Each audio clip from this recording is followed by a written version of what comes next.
श्री वल्लभाधीश की जय।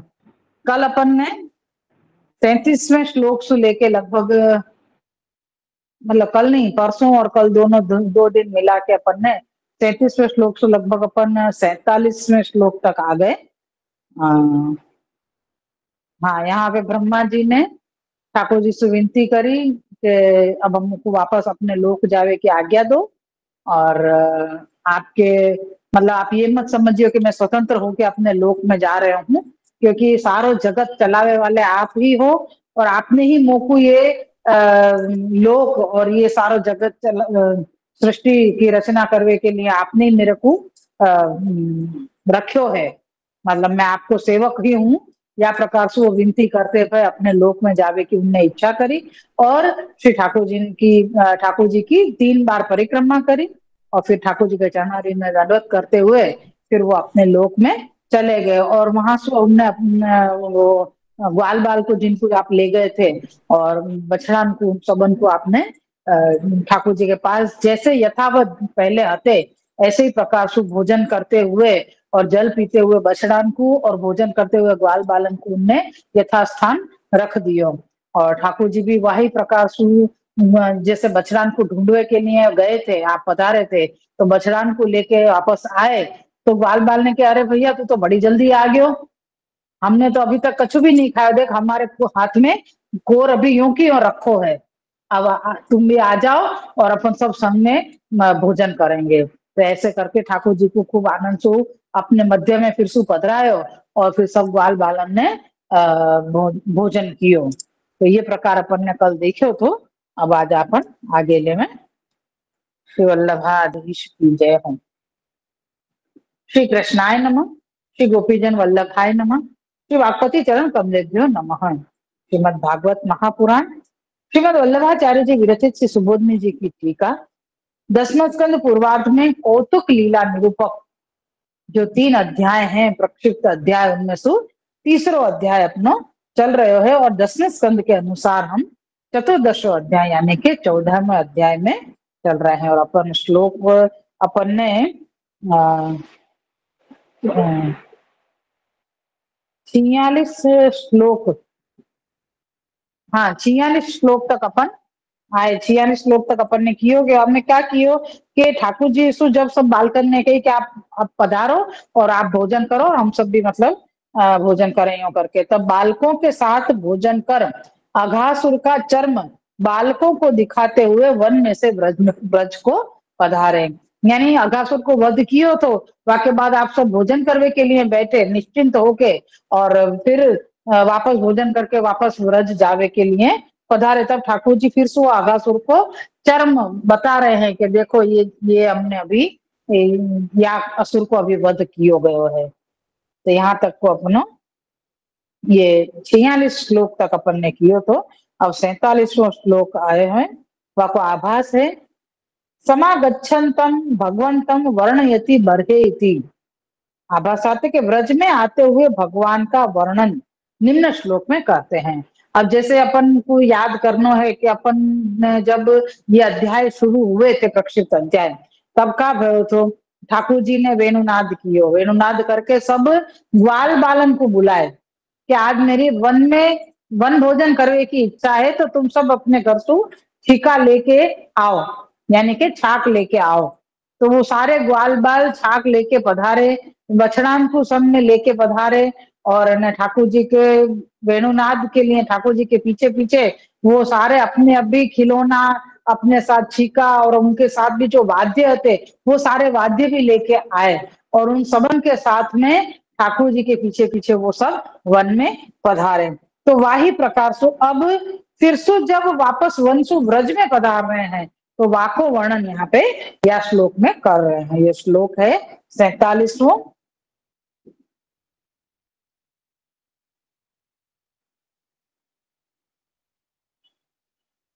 बरह प्रसूनवन धातु विचित्रांग विचित्रितांग क्रोधाम वेणुदल श्रृंग रवोत्सवाद्य वत्सान गणन्ननुग गीत पवित्र कीर्तिर गोपी दृगुत्सव दृशि प्रविवेश गोष्ठम। श्लोकार्थ है, जिनकी ग्वाल बाल पवित्र कीर्ति गा रहे हैं, जिनकी दृष्टि गोपी जनों के नेत्रों के लिए उत्सव रूप है। दृष्टि मतलब दर्शन और आनंद रूप है। उन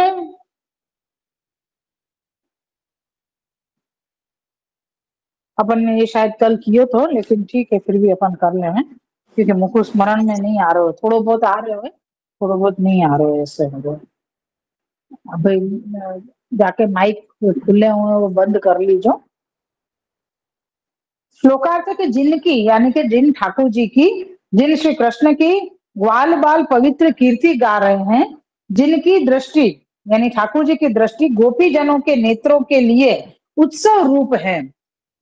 मोर पिच पुष्प वन की धातु गेरु आदि को से विशेष रीति से चित्रित अंग वाले हैं। गौओं के बछड़ों को बांधने वाली रज्जू यानी कि रस्सी, वंशी, पत्र और सिंह की ध्वनि से आनंद वाले हैं। बछड़ों को शब्दों द्वारा पुचकारते अथवा आगे चलाते हैं, वैसे भगवान व्रज में प्रविष्ट हुए। अब यहाँ पे कह रहे हैं कि ठाकुर जी कैसे ब्रज में प्रवेश किया आपने, तो ठाकुर जी की कैसी भाव भंगिमा है, कैसे श्रीअंग को में आप ठाड़े हैं या चल रहे हैं, वेणुनाद कर रहे हैं, या आपके पास कौन कौन से चीज है, वाके लिए सब प्रकार यहाँ पे बताए हुए हैं। और ठाकुर जी की कीर्ति सारे ग्वाल बाल गा रहे हैं, ये सारा प्रकार यहाँ पे बता रहे हैं। किसी सुबोधनी जी बताई, प्रोद्दाम गोबंधन रज्जुर दोह संबंधी अधिको वा वत्सान गणनुचारयन अनुगैर बालकेर गीता पवित्रा कीर्तिर्यस्य गोपी दृशात मुत्सव रूपा दृष्टिर यस्य। यहाँ तक की श्री सुबोधनी जी अपन ने पूरी ले ली, थोड़ी सी अति व्याख्या थे या को प्रोद्दाम यानी इस श्लोक की टीका में केवल कुछ पदों के ही शब्दार्थ कहे हैं। गायों को दोहने के समय बांधने में आने वाली रस्सी अथवा इससे भी बड़ी रस्सी बछड़ों को आगे चलाने के लिए अस्पष्ट शब्द उच्चारण करते हुए बालक जिनकी कीर्ति गा रहे हैं, वैसे गोपियों के नेत्रों के लिए आनंद रूप दृष्टि वाले भगवान व्रज में प्रविष्ट हुए। ठाकुर जी की या समय कैसी स्थिति बता रहे हैं कि भाई ठाकुर जी अलग अलग प्रकार सु वन के पुष्पन सु आप आभूषित हैं। गेरू, वो गेरू आवे ने लाल रंग, लाल जैसे केसरी रंग को जा गेरू सु खड़ी को काम कियो जा, जैसे खड़ी सु चित्र आलक है, ऐसे गेरू सु आलक है।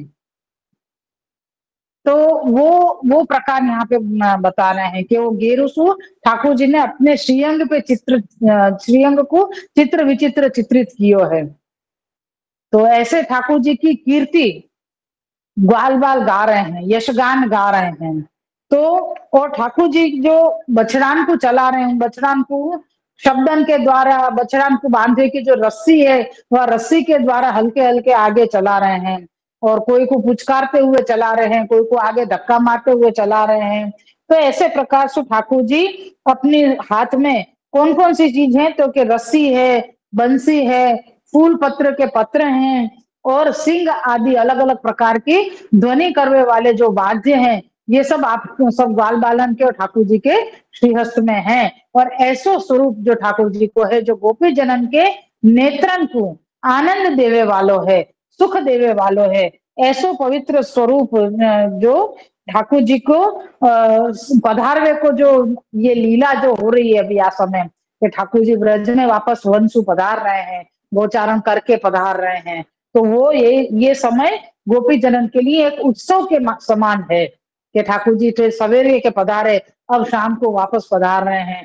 तो एक प्रकार को उत्सव निमित्त यहाँ पे बताया गया है। ऐसे स्वरूप से ठाकुर जी ब्रज में प्रवेश कर रहे हैं। ये अपनो 47वां श्लोक यहाँ पे पूरा हुआ।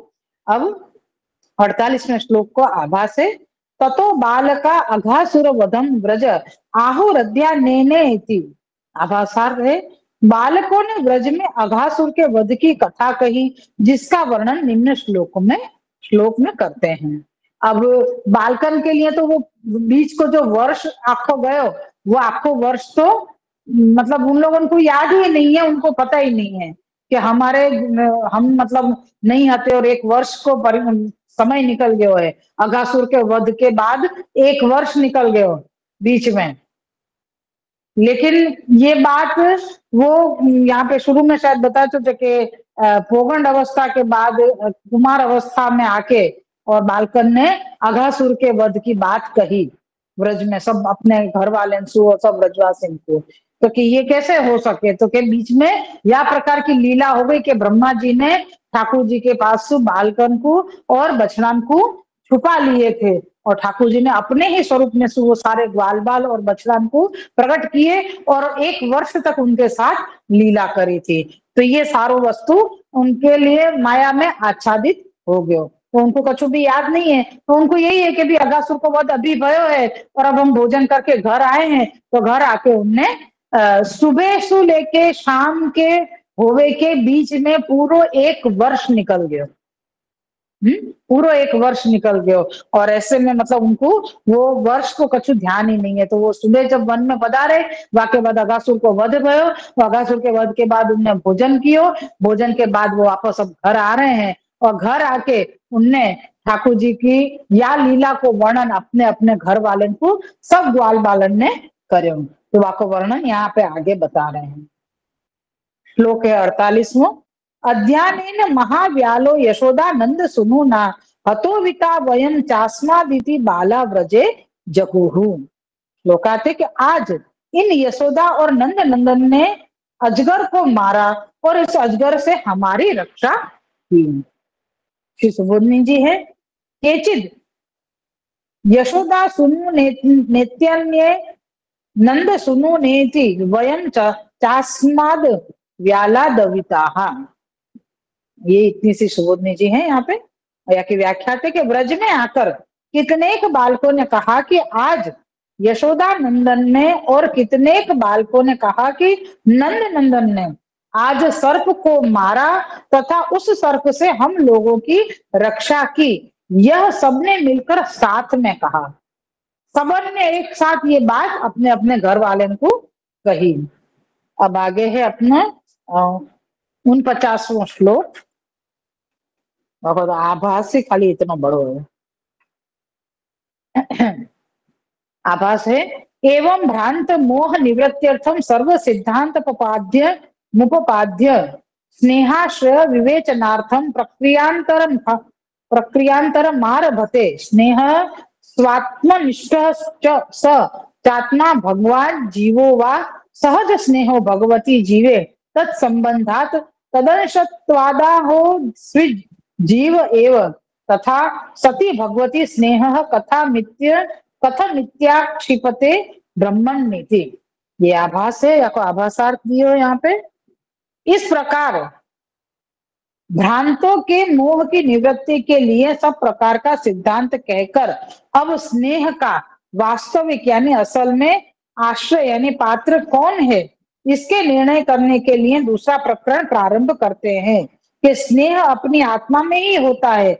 वह आत्मा कौन है? यहाँ पे कह रहे हैं कि ठाकुर जी ने जो बीच में जो पूरा वर्ष जो निकाल दियो वो कोई के भी स्मरण में नहीं है, कोई को पता ही नहीं है कि ये पूरा वर्ष यहाँ पे निकल गयो बीच में। तो वो सब भ्रांत है या समय।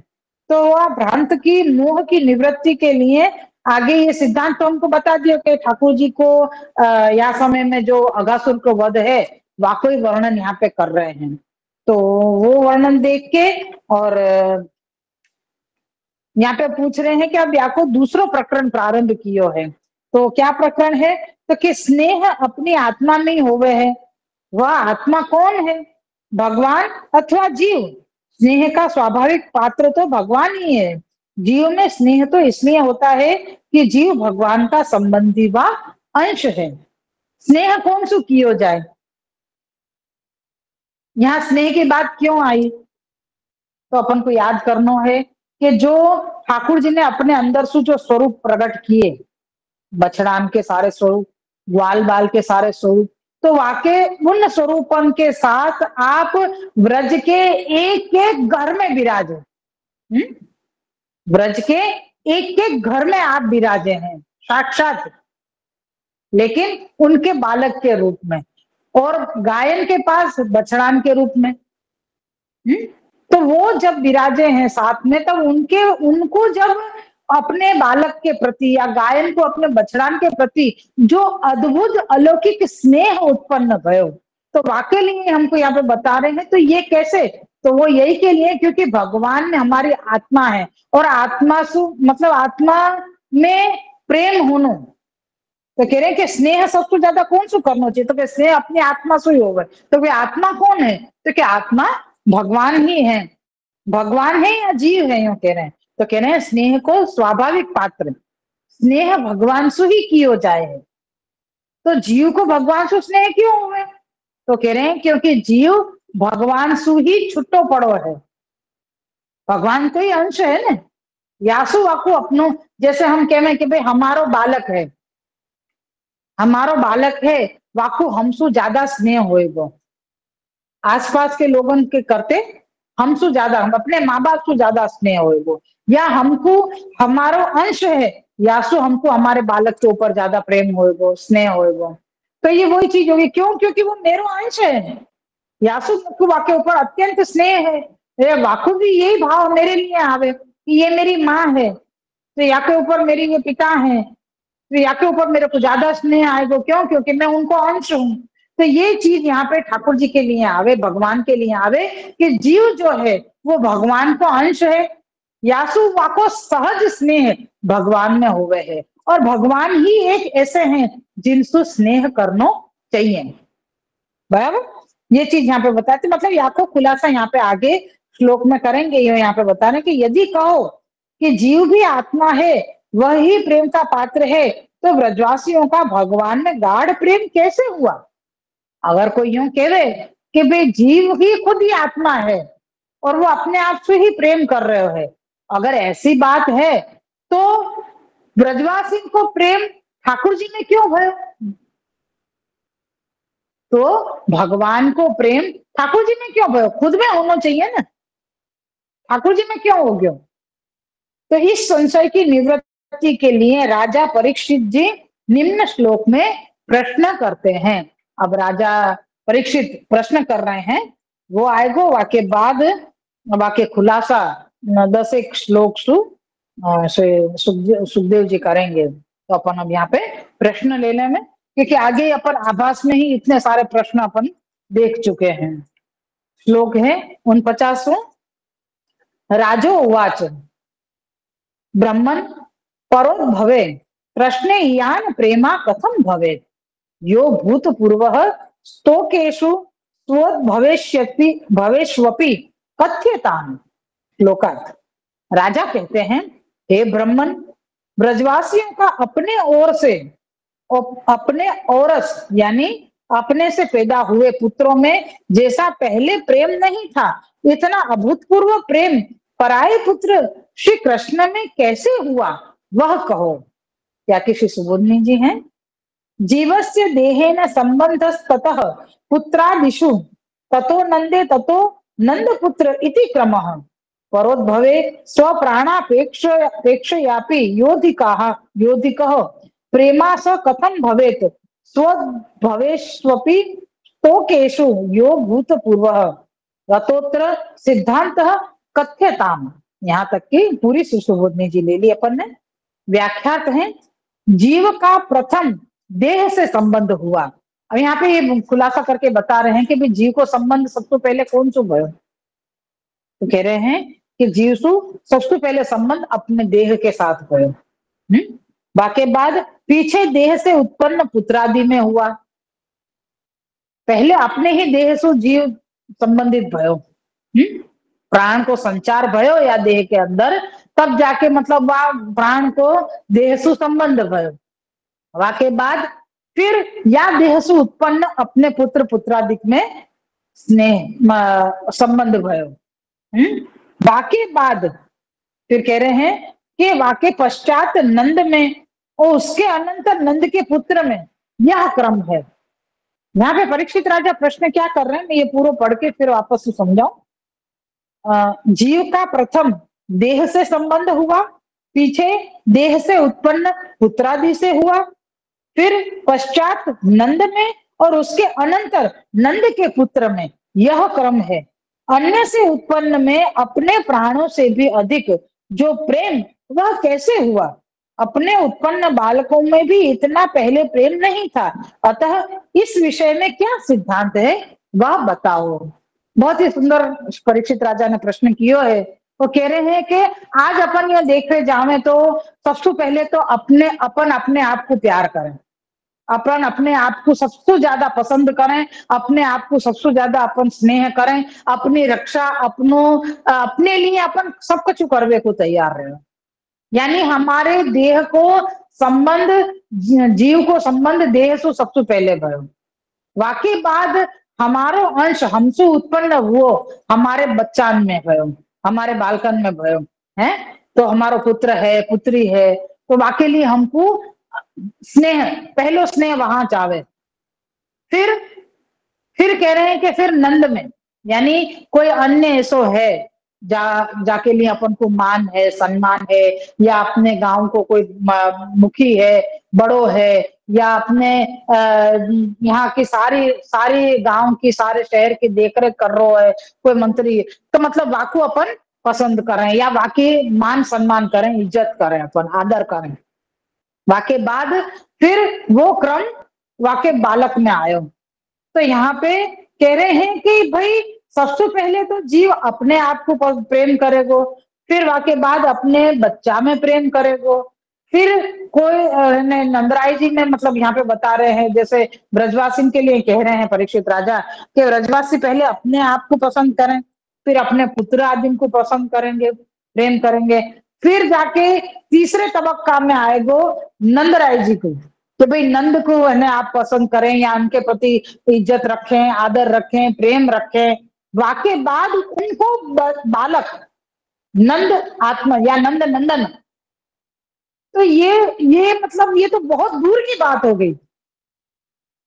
मैं और मेरो बालक वासु हटके कोई तीसरा व्यक्ति, वाको मान सम्मान, और वाके बाद वाको बालक, वाके लिए हृदय में अत्यंत स्नेह होना, ये बहुत अटपटी सी बात है। तो यहाँ पे वही पूछ रहे हैं, परीक्षित राजा कह रहे हैं कि भाई ये कौन सा सिद्धांत है जो अपने प्राण से भी अधिक जो प्रेम, ये कैसे अन्य में हो सके? ये कैसा सिद्धांत है, ये कैसा क्रम है, आप कृपा करके मुझको बताओ। यानी ये सुखदेव जी से कह रहे हैं, विनती कर रहे हैं परीक्षित राजा कि आप मुझको या विषय को सिद्धांत मुझको बताओ कि ये क्रम क्यों भयो, या को क्रम क्यों भयो ऐसो। अपनो मतलब एक सहज सहज वस्तु आ गई या में कि हम से प्रेम कर रहे हैं, हमारे घर वाले से प्रेम कर रहे हैं, हमारे बालक से प्रेम कर रहे हैं, फिर हमको जो रक्षा दे रहे हो है, यानी हमारे गांव को मुखी है, वाको हम प्रेम कर रहे हैं, वहां तक ठीक है। लेकिन वाके बालक को भी हम इतना स्नेह कर रहे हैं, अथाह स्नेह कर रहे हैं, कहीं सीमा ही नहीं है स्नेह की। तो ये कैसे हो सके? तो याको सिद्धांत, याको क्रम क्या है, ये आप कृपा करके बताओ। तो अब ये 50वां श्लोक अब आ रहा है, में श्री सुख जी अब उत्तर देंगे, सुखदेव जी। वह आभास है, तत्र भगवती स्नेह मुभ पादयति सर्वेशा मिति। आभास आती है, इसके उत्तर में कहते हैं कि स्नेह भगवान में ही होता है, यह सिद्धांत है। निम्न श्लोक में से 9 श्लोकों में इस सिद्धांत को प्रतिपादन करते हैं। ये 50वां श्लोक है, यहाँ से हम 58वें श्लोक तक या को पूर्व प्रकार कि ठाकुर जी में स्नेह क्यों हुआ, ये पूर्व प्रकार यहाँ पर हमको 59 श्लोक तक हमको देखना है। 9 श्लोक तक आएगा। श्री सुख उवाच सर्वेषामपि भूतानां नृप स्वात्मैव वल्लभः इतरे पत्य वित्ताध्यास्तद्वल्लभत वल्लभतयैव ही। श्लोकार्थ है, श्री सुखदेव जी ने कहा कि महाराज सब प्राणियों को मुख्य अपनी आत्मा ही, यानी अपने से पैदा हुए, ने अपनी देह, देह ही प्रिय है। सब प्राणियों को मुख्य अपनी आत्मा ही प्रिय है। संतान और धन आदि दूसरे पदार्थ में जो प्रेम है, सो देह की वल्लभता यानी प्रियता के कारण ही है। अगर कोई अपने आप पे अपने आप से प्रेम नहीं करेगा, तो वाकू और कोई चीज में मैंने प्रेम नहीं हो पाएगा। जैसे कोई ने नेगेटिविटी सु बीमार है व्यक्ति, अपने आप को कोई चीज के लिए दोषी मान रहे है, या ग्लानी वाकु हो रही है, या अपने आप को धिक्कार रहे है, तो वो सोचे कि मेरो जन्म भूतल पे व्यर्थ भयो, मैं क्यों पैदा भयो, एक्सेट्रा एक्सेट्रा, जो भी मतलब वो दिमाग में वगैरह वगैरह जितना भी सोच तो होए, तो वाकु अपने आप से प्रेम नहीं है, या तो वो ये सारो विचार कर रहे हैं। तो अगर अपने आप से ही वाकु प्रेम नहीं होगा, तो वाकु कोई चीज में रस नहीं मिलेगा। न वाकू खान पान में रस होएगो, न पेरवे ओढ़वे में रस होएगो, न वाकू अपने कुटुंबी जनन के लिए कोई फिकर होगी, या कोई चीज मतलब कोई भी प्रकार को कोई ममत्व नहीं है, कोई भी प्रकार को ममत्व नहीं। यासु श्री सुखदेव जी कह रहे हैं कि जीव सबसे पहले अपनी आत्मा सु प्रेम करे है, वाके बाद ही दूसरे क्रम में वाक्य आत्मज यानी वो अपने पुत्र पुत्री आदि जो भी हैं, और धन संपदा जो है, उन सब में वो प्रेम करे है। और ये प्रेम भी क्यों है? क्योंकि वो अपने आप से प्रेम करे है। यासु ये कारण यहाँ पे दूसरी जगह जो दूसरे क्रम में जो बतायो कि पुत्र आदि में और धन में प्रेम होनो, प्रियत्व होनो, ये अपने अपने आप से कोई प्रेम कर रहे है तो ही हो सके, अन्यथा नहीं हो सके। व्याख्या श्री सुबोधनी जी है, लोके तावत सर्वेशाम प्रेम विषय आत्मा देह इत इतरे पत्य वित्ताध्यास्तस्य देहस्य वल्लभतया प्रियतया युक्तश्चायमर्थः अन्यथा पर बालके पर देहे वा स्नेह स्यात्। यहाँ तक की पूरी श्री सुबोधनी जी है व्याख्या थे। लोक में तो सबके प्रेम का विषय देह ही है, दूसरे और धन आदि से प्रेम तो उस देह में प्रेम होने के कारण होता है। यह सिद्धांत योग्य ही है। यदि यो नहीं होवे तो दूसरे बालकों में व दूसरी देहों में प्रेम होना चाहिए। अगर ऐसा नहीं होवे कि भाई मेरे को अपने आप से प्रेम नहीं है, मेरे को अपने पुत्र में प्रेम नहीं है, अपनी पुत्री में प्रेम नहीं है, या मुझको अपनी धन संपदा में प्रेम नहीं है, तो और कोई सुप्रेम कर ही नहीं सके। चलो अगर ये नियम नहीं है कि भाई ऐसा नहीं होना चाहिए, तो नियम ये होना चाहिए कि मेरे को सामने वाले सु कोई दूसरो है वासु प्रेम होना चाहिए, स्नेह होना चाहिए, वाक्य पुत्र आदि में हमको स्नेह होना चाहिए। तो भाई ये तो योग्य नहीं है ना, ये तो हम सब जाने ये सब योग्य नहीं है। तो सिद्धांत का भयो कि जीव सबसे पहले अपने आप को स्नेह करे, फिर अपने घर वाले से और धन संपदा में है। ये सब चीज यहाँ पे बताई गई है। अपनो 50वां श्लोक पूरा हो गया। और यहाँ पे 51वां श्लोक के आभास है, तत्रापि तारतम्य मित्याह तद राजेंद्रे इति। आभासात है, इसमें भी भेद है, वह निम्न श्लोक में कहते हैं। अब यहाँ में भी भेद बता रहे हैं कि भाई सिर्फ इतना ही सिद्धांत नहीं है, और भी है। तो वो क्या है? तो श्लोक है, तद राजेंद्र यथा स्नेह स्व स्वकात्मनि देहि नाम न तथा ममता लंबी पुत्र वित्त ग्रहादिशु। श्लोकार्थ है, हे राजेंद्र, देहधारियों को जैसा स्नेह अपनी अपनी देहों में होता है, वैसा ममता के आस्पद यानी पात्र, पुत्र, धन और ग्रह आदि में नहीं होता है। श्री सुबोधनी जी हैं, देहाभिमानवताम यथा स्वकात्मनि ममता विषयत्वात् देहे स्नेहो हमभिमान विषयत्वान्न तथा पुत्र वित्तादिषु। यहाँ तक कि श्री सुबोधनी जी हैं, नहीं, स्वकात्मनि देहे स्नेहो हमभिमान विषयत्वान्न तथा पुत्र वित्तादिषु ममता विषयत्वात्। यहाँ तक की श्री सुबोधनी जी हैं। थोड़ा सा गलत पढ़वे में आ गयो तो।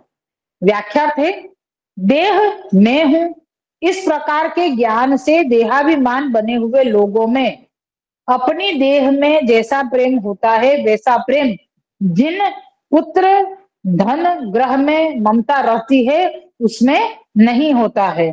कारण कि ममता वालों से ग्रह में यानी अपने में विशेष आसक्ति होती है। यानी यहाँ पे ये बता रहे हैं कि जो राजा परीक्षित राजा ने जो प्रश्न कियो कि ठाकुर जी या समय मेरे पुत्र नहीं है, गांव के मुखी नंदराय जी हैं, उनके पुत्र हैं, तो फिर मेरे को उनमें इतनी प्रीति कैसे हो सकती? ये सिद्धांत आप मेरे को समझाओ। तो वाकई में सुखदेव जी समझा रहे हैं कि जीव को सबसे पहले अपने आप से ही प्रीति हो गए है। अगर अपने आप से प्रीति है तो वाको सब जगह प्रीति होगी। अगर अपने आप से प्रीति नहीं है तो कहीं नहीं हो सके। और या समय भी ये या श्लोक में भी आप ये बता रहे हैं कि अपने आप में जितनी प्रीति है ना इतनी अपने पुत्र आदि में, धन आदि में, घर आदि में नहीं हुए। क्यों नहीं हुए हैं? तो वाकई लिए आगे कह रहे हैं कि वो ग्रह में विशेष आसक्ति नहीं होवे, जितनी आसक्ति जितनी ममता खुद के लिए हुए है ऐसी जीव की और कहीं भी आसक्ति नहीं होवे है। अब आगे को श्लोक 52 में दे रहे हैं अपन को यहाँ पे आपको आभास है, नन्वत्र देहो वात्मा वाकः प्रियत्वेन सहजो भीर निर्दिष्ट आत्मा चेतस न देहातिरिक्त प्रतितः केनापि पारमरेणात् प्रेम कथम तत्र देहश्चेत को हेतु रीत्या कांक्षा माह देहात्मवादिना नीति। ये आभास है, आभासार्थ दियो है कि उपरोक्त श्लोक में देह में प्रेम होता है यह कहा, किंतु वह प्रेम वास्तविकता किसमें है इसका निर्णय नहीं हुआ। अभी ये बताया ना अपन को कि भाई प्रेम तो सबसे पहले जीव अपनी देह सु करे। क्यों? क्योंकि सबसे पहले संबंध जीव को कहाँ भयो? देह के साथ भयो। तो वो सबसे पहले देह सु प्रेम करे वो। तो कह रहे हैं कि फिर भी वो देह से अगर प्रेम कर रहे हो है तो फिर भी यहाँ पे अभी स्पष्टता नहीं भाई कि वो देह के द्वारा वो कौन को प्रेम कर रहे हो। तो आपको खुलासा अभी नहीं भयो है। क्यों? क्योंकि इसका निर्णय नहीं हुआ। क्योंकि यदि कहो कि देह में हुआ तो क्या देह आत्मा से पृथक है? अगर यो कोई कह रहे हो है कि भाई देह सु प्रेम भयो तो का देह आत्मा सु अलग है? पृथक मतलब अलग। तो का देह सु आत्मा पृथक है, अलग है? यदि कहो कि आत्मा में तो क्या आत्मा देह से पृथक है? किसी भी पामर ने देह आत्मा पृथक देखी नहीं है। तो कह रहे हैं कि भाई कोई ने भी नहीं देखी कि आत्मा और देह अलग अलग हुए। तो प्रेम किसमें हुआ? यदि जो देह में हुआ तो उसका हेतु कहो। इस पर निम्न श्लोक में कहते हैं, अगर कह रहे हैं कि अगर सच्ची देह सु प्रेम भयो है तो वाको क्रम हमको खुलासा करके बताओ। तो श्लोक 52 में है यहाँ पे, देहात्मवादी नाम पुंसाम अपि राजन्य सत्तम यथा देह प्रियतम तथा न ह्युनु ये च तम। श्लोकार्थ है, हे राजतम सत्तम, जो पुरुष देह को ही आत्मा मानते हैं उनको भी जैसे देह प्यारी है वैसे देह के पीछे लगे हुए पुत्र धन आदि प्यारे नहीं होते हैं। अपन को विचार आएगा कि अपन को ये इतना सारा क्रम काय को बताया जा रहे हो। यहाँ पे अपन सोच रहे हैं कि भाई ये देह सुप्रेम होनो, पुत्र सुप्रेम होनो, नंद सुप्रेम होनो, नंद नंदन सुप्रेम होनो, ये सब मतलब क्या प्रकार, ये क्यों बताया जा रहे हो है? ये यासु बताया जा रहे है कि ठाकुर जी ने जो 1 वर्ष तक अपनी पूरी लीला करी, 1 वर्ष तक आपने अपने स्वरूप सु जो लीला करी है, तो वा समय में जब अपने पुत्र सु और अपने बछड़ान सु जो गायन को प्रेम भयो और जो पुत्रन को ब्रजवासी को अपने पुत्रन में ऐसो स्नेह भयो, तो ये स्नेह एक अलग प्रकार का स्नेह है। तो स्नेह के प्रकार हमको यहाँ समझाए जा रहे हैं कि यासु राजा परीक्षित ये पूछ रहे हैं कि आप ये कह रहे हो कि नंद नंदन में अतिशय प्रेम ब्रजवासी को हो गया, तो ये कैसे संभव हो सके? यासु आप मेरे को खुलासा करके बताओ कि ये संभव क्यों भयो या कैसे भयो। तो या के लिए हमको यहाँ पे बिल्कुल पूर्ण खुलासा करके श्री आचार्य जी हमको यहाँ पे समझा रहे हैं। तो ये समझना है कि भाई जीव देह से संबंधित है, तो जीव देह से प्रेम कर रहे हो है। वाके बाद दूसरे क्रम में अपने पुत्र धन ग्रह आदि सब आवे। वाके बाद इतर को वारा आवे।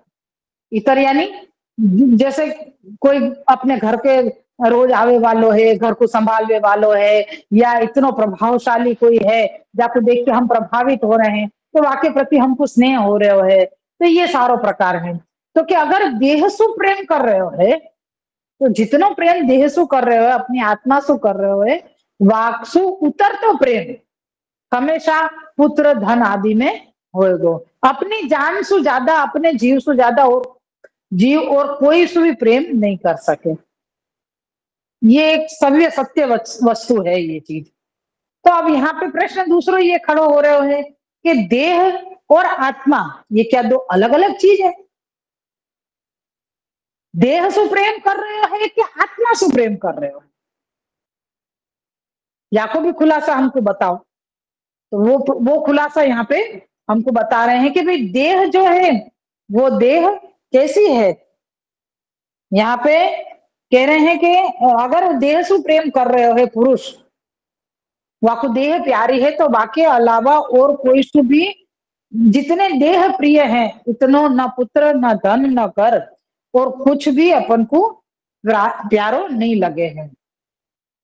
तो यहाँ की सुबोधनी जी है, हमें आगे भी बहुत सुंदर खुलासा दिए हैं, बहुत समझो जैसे हैं अपन के लिए। ये सब चीजें अपन को ध्यान होनी यासु जरूरी है, क्योंकि हम पुष्टि मार्ग के अंदर हैं और श्री महाप्रभु जी ने हमारे लिए ये सारे खुलासा किए हैं, हमारे लिए किए हैं। मर्यादा में तो उन लोगों को कोई फर्क नहीं पड़ना है, क्योंकि वो लोग तो मुक्ति की तरफ जा रहे हैं। हमको मुक्ति की तरफ नहीं जाना है, हमको जानो है ठाकुर जी के चरणारविंद तक। तो हमको ये बात समझ होनी चाहिए कि हम अगर अपनी आत्मा से प्रेम कर रहे हैं तो वास्तव में ये प्रेम सही है या नहीं है। ये चीज यहाँ पे हमको खुलासा करके बता रहे हैं।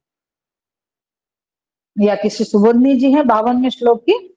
अस्ति देह व्यतिरिक्त आत्मा पामराणामिति पामराणामपि मते तथाप्यंगीकृत्याप्युच्यते देह एव आत्मा येषामपि वादिनां राजन्य सत्तमेति संबोधनम स्नेहार्थम यथा देह प्रियतमो न तथा पुत्रादयः।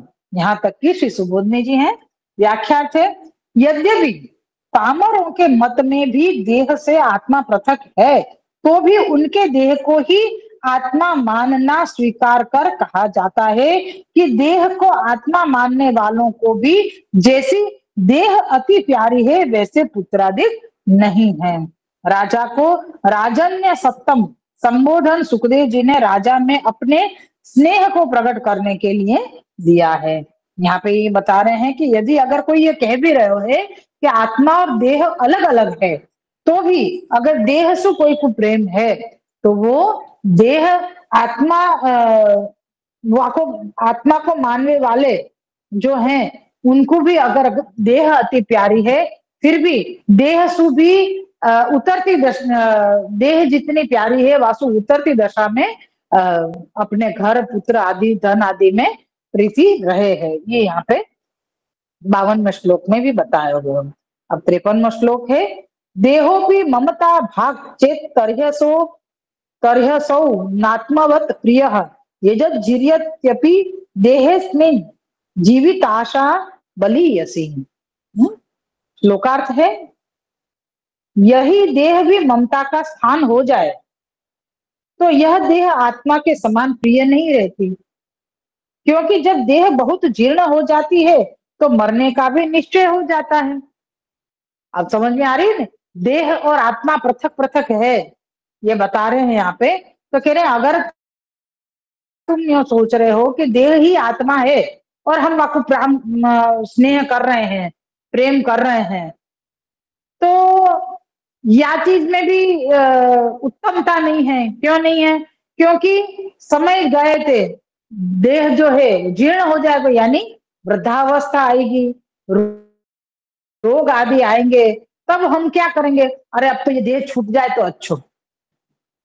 क्या विचार आवे सबसे पहले कि अब ये देह छूट जाए तो अच्छो। अरे भाई, जा देह से तुम अति प्रेम कर रहे थे, वह देह को छोड़ने की इच्छा कैसे कर सको? तुम्हारो तो यासु बंधन है, पूर्ण रूप से स्नेह को बंधन है, फिर तुम यहाँ को छोड़ने की इच्छा कैसे कर सको? वह यहाँ पे बता रहे हैं कि जब देह बहुत जीर्ण हो जाती है, तब मरने का भी निश्चय हो जाता है, तो भी जाने की बलवती आशा रहती है। तब भी यूं कह रहे हैं कि भाई हम अब यह देह को छोड़ देवे। श्री सुबोधनी जी है आके, पश्चादल्प विवेकेन देहोपि ममता भाग चेत तर्ह्य सावेव देह आत्मवत पूर्वानुभूत देह वदहम अभिमान युक्त देहवत प्रियो न भवति किंच प्राणश्चेदात्मा तथापि तदापि प्राणवन्न देह प्रिय यज्जीर्यत्यपि देहेस्मिन्नपि देहे बलीयसी तस्य जीविताशा। यहाँ तक की पूरी श्री सुबोधनी जी हैं। व्याख्यात है या कि जीव के स्वल्प भी विवेक जब आ जाता है, तब वह समझने लगता है कि मैं देह नहीं हूं, किंतु देह मेरी है। या मैं क्या कहना चाह रहे हैं, ये अपन आगे पढ़े जब पता चलेगी कि इस विवेक से जीव को पहले मैं देह हूं इस प्रकार के ज्ञान से जो देह में प्रेम होता है वह अब नहीं होता है। जब जीव को ये ज्ञान हो जावे कि अरे, विवेक आ गयो ना जीव के अंदर, कैसे विवेक आ गयो? तो कह रहे हैं कि ये समझने लग गयो कि मैं देह नहीं हूं, मैं खुद देह नहीं हूं, देह मेरी है। मैं तो कौन हूं? आत्मा हूं। मैं मतलब आत्मा हूं, आत्मा को देह दी गई है। आत्मा को देह दी गई है, तो देह में नहीं हूं मैं, देह मेरी है।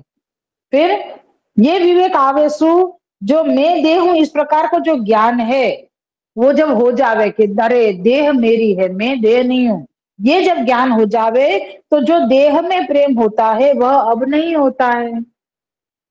क्या हो गए? देह से जो अत्यंत प्रेम હતો ने वो प्रेम नहीं हो रहे। क्यों? क्योंकि अब हमको समझ में आ गई कि ये देह मेरी है, मैं देह नहीं हूं। तो अब क्या समझ में कि जो देह में प्रेम होता था वह अब नहीं होता है, क्योंकि उसको ज्ञान हो गया है कि मैं देह नहीं हूं और प्राण ही आत्मा है। मेरा जो संचार चल रहे है प्राण, वो आत्मा ही है। देह सु ये प्राण नहीं चल रहे हैं, आत्मा सु प्राण चल रहे हैं। तो इस प्रकार जब मानता है तब प्राण के समान देह प्रिय नहीं रहती है, देह जीर्ण होती है, बेकार हो जाती है, तो भी जीने की आशा बलवती ही रहती है, कारण कि देह से प्राण यानी आत्मा प्यारे होते हैं। बहुत सुंदर बात यहाँ पे श्री वल्लभ प्रभु ने समझाई है। आज अपन यहाँ तक रखेंगे 53वें श्लोक तक, बाकी के जो 6 श्लोक हो रहे हैं या अध्याय के वो अपन देखेंगे। देह सु प्रेम होनो ये एक सहज चीज है, बाकी बाद आगे अपने घर वाले सु यानी अपने देह में सु जो उत्पन्न भय हैं पुत्र पुत्रादि, मुन सबन सु अपन को स्नेह होवे, धन में अपन को स्नेह होवे, ग्रह में अपन को स्नेह होवे, ये सब बात की बातें। लेकिन अगर अपन को ऐसो विवेक आ गयो, विवेक आना मतलब ज्ञान हो गयो कि भाई देह में नहीं हूं मैं, ये देह मोको दी गई है, तो मैं आत्मा हूं, तो देह तो जीर्ण हो जाएगी, और जीर्ण हो जाएगी तो देह को छोड़ने की भी अपन इच्छा रखेंगे। लेकिन आत्मा के कारण व देह में प्राण संचार हो रहे हैं, यासु हमको देह सु प्रीति बनी रहे। समझने की वस्तु ये है कि जो देह अगर ठाकुर जी में विनियोग हो रही है तो वाको अपन स्नेह करें, वाको प्रेम करें, ये बहुत योग्य बात है। मतलब यहाँ स्नेह को जो प्रकार बताया गयो है वह स्नेह के प्रकार को ही अपन को समझना है, बहुत ऊंडो नहीं उतर के, सिर्फ ये समझना है अपन को कि ठाकुर जी में स्नेह हो रहे है, या को मतलब क्योंकि आत्मा और परमात्मा एक है, यहाँ पे आत्मा और परमात्मा एक है।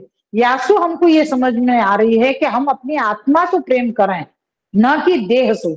लेकिन सहज ऐसी बात है कि देह से सब कोई को प्रेम है, जीव मात्र को अपने देह से प्रेम है, चाहे वो चींटी हो या कुंजर यानी कि हाथी हो, चींटी से कुंजर पर्यंत सबन को अपने अपने देह से अत्यंत प्रीति होवे होवे और होवे ही है, या में कोई शंका नहीं। लेकिन जब ये ज्ञान आवे, वो ज्ञान कब आवे, जब देह जीर्ण होवे, जब देह बिल्कुल वृद्धावस्था में खराब होवे लग जाए, घिस जाए, खत्म होवे के में आवे, तब अपन को वैराग्य होवे है, यानी वो स्नेह कहाँ चलो जाए, आत्मा की तरफ चलो जाए। तो ये यानी वो आत्मा की तरफ जानो, ये अपन को शायद आगे जो क्रम आएगा मालूम नहीं है, पर जो मतलब प्रेरणा कर रहे हैं वाकई हिसाब से बताऊं कि शायद परमात्मा सु मिलनो यानी परमात्मा सु प्रेम होनो, ये कारण हो सके है कि देह सु प्रेम नहीं होके और आत्मा से अपन प्रेम करें, कि हमको जो आत्मा मतलब जो दी है ठाकुर जी ने, ये आत्मा आपको ही अंश है, तो जो अंश जाको होएगो ना बाकी तरफ वाको खिंचाव होवे, कि भाई ये हम यही से याकसु ही हम निकल के आए हैं, या इनके द्वारा हम पैदा भए हैं, इनसु हम प्रगटे हैं, तो ये हमारो एक क्या ना कि लोह चुंबक की तरह हमको एक दूसरे की तरफ खींचे,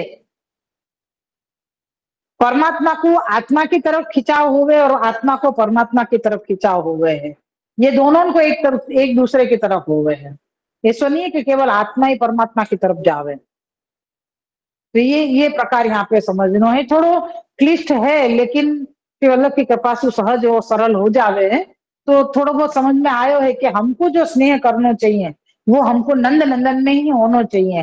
तो वो क्रम कहाँ से चल रहे हो है, जो राजा परीक्षित ने प्रश्न पूछो कि ये सब क्रम कैसे हो सके, तो वो कैसे हो सके, वो सुखदेव जी ये जो उत्तर दे रहे हैं कि भाई आत्मा को पसंद करना ये जीव की पहलो धर्म होना चाहिए, या पहली फर्ज होनी चाहिए, या एक सहज प्रीति आत्मा से होनी चाहिए, ये यहाँ पे समझा है कि शायद कोशिश कर रहे हैं, ऐसा मुझको लग रहे हो है। बाकी आगे तो श्री वल्लभ की इच्छा, श्री वल्लभ आदेश की जय।